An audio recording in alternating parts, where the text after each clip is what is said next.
আসে ভোট যায়, কিন্তু পরিবর্তন হয় না তাদের।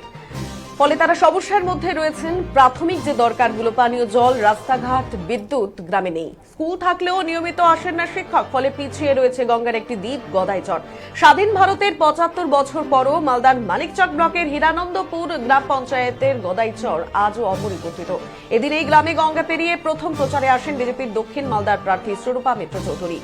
বাংলার ভূখণ্ডের একটি অংশ এই গদাইচর। বাংলা এবং ঝাড়খণ্ড সীমান্ত লাগোয়া একটি গ্রাম, যা গঙ্গা নদীর উপর গুজিয়ে ওঠা একটি চর। সেখানে বসবাস করেন কয়েক হাজার পরিবার। আজও সেই গ্রামে জ্বলে না কোনো আলো। রাত হলেই ভরসা লণ্ঠন বা প্রদীপের আলো। একটু অর্থকরী পরিবারের ঘরে জ্বলে ব্যাটারির আলো। কয়েকশো বছর ধরে এই অন্ধকারেই রয়েছেন এই গ্রামের বাসিন্দারা। তবে ভোট প্রক্রিয়াতে অংশগ্রহণ করেন তারা। পঞ্চায়েত থেকে লোকসভার সব ক্ষেত্রেই ভোটদান করেন, কিন্তু সরকারি সাহায্যার্থে ন্যূনতম পরিষেবা নেই এই গ্রামে। স্বাধীন ভারতের ৭৫ বছর পরও মালদার মানিকচক ব্লকের হিরানন্দপুর গ্রাম পঞ্চায়েতের গদাইচর আজও অপরিবর্তিত। আর এই চরে ভোট প্রচারে গিয়ে রাজ্য সরকারের ভূমিকা নিয়ে প্রশ্ন তুললেন মালদা দক্ষিণ কেন্দ্রের বিজেপি প্রার্থী স্বরূপা মিত্র চৌধুরী।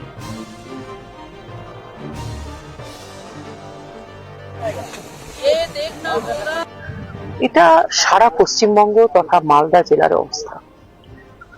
যারা নেতৃত্ব দিচ্ছেন, যারা সাংসদ বা বিধায়ক হয়েছেন, তাদের কাজ হচ্ছে মানুষের সেবা করা, কিন্তু মানুষের সেবক না হয়ে, সেটাকে প্রাইমারি ফোকাস না রেখে তারা হয়তো অন্যান্য কাজ করেন। সেই জন্য এলাকার মানুষ ডিপ্রাইভড হন। বিশেষ করে আমি অন্য জায়গার কথা বলবো না, কিন্তু আমি আমার এলাকার কথা বলছি। এই গদাইচরে আমি বারবার গিয়েছি। এখানকার মানুষ বলেন যে এখানকার বিধায়ক সাংসদ কোনোদিন আমাদের সঙ্গে দেখা করেনি।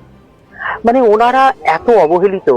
আপনি ভাবুন, সারা ভারত জুড়ে প্রধানমন্ত্রী সৌভাগ্য যোজনা মানে ইলেকট্রিফিকেশন হয়ে গেল সব জায়গায়। আমাদের এখানেও রিপোর্ট চলে গেছে, প্রশাসনিক রিপোর্ট চলে গেছে যে মালদায় বিদ্যুতীকরণ হয়ে গেছে, কিন্তু এই গ্রামগুলো বাদ গেল কি করে? কোথায় তাদের টাওয়ার? কিভাবে ইলেকট্রিসিটি দেয়া হবে? তার জন্য দায়ী কে? তার জন্য দায়ী প্রশাসন। কিন্তু সেই প্রশাসনকে মনিটর করা, তাদেরকে মোটিভেট করা বা মানুষকে প্রশাসনের কাছে পৌঁছে দেওয়া, এই দায়িত্ব তো জনপ্রতিনিধির। কিন্তু সেই প্রতিনিধিত্ব কেউ করেননি বলে এই অবস্থা। আপনি দেখুন, স্কুল বিল্ডিং আছে, কোনো মাস্টারমশাই আছেন না, কোনো স্বাস্থ্য পরিষেবা নেই। 5 ঘন্টা আপনাকে ফেরি করে চরে পার হয়ে ভুটভুটি করে গেলে আপনি মেনল্যান্ডে আসতে পারবেন। সেই মেনল্যান্ডেও কোনো বড় হাসপাতাল নেই। তাহলে এলাকার মহিলারা, এলাকার শিশুরা, এলাকার বৃদ্ধরা, তাদের কি হচ্ছে? কার সেন্ট্রাল গভর্নমেন্টেরই হোক।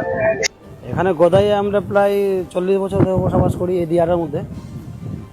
এখানে যাতায়াতের কোনো ব্যবস্থা নেই। বন্যার দিনে আমাদের প্রায় এখানে সব জলাময়ে ডুবে যায়।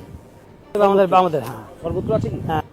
হ্যাঁ ওখানে ঝাড়খণ্ডের যারা, তো পাশাপাশি আমরা ঝাড়খণ্ডের পাশাপাশি আমাদের বাড়ি বেঙ্গলের যে আমাদের 2খানা বুথ আছে। হ্যাঁ, ওইখান থেকে কিছু মোবাইল ফোবাইল আমরা চার্জ করে দিই। কিন্তু আমাদের এই এলাকার নাম গদাইচর, গদাইদিরা। কোন এলাকার বাসিন্দা তোমরা? আমরা গদাইদিরায়। এটা কি বাংলার? বাঙালি পড়ে গেলা।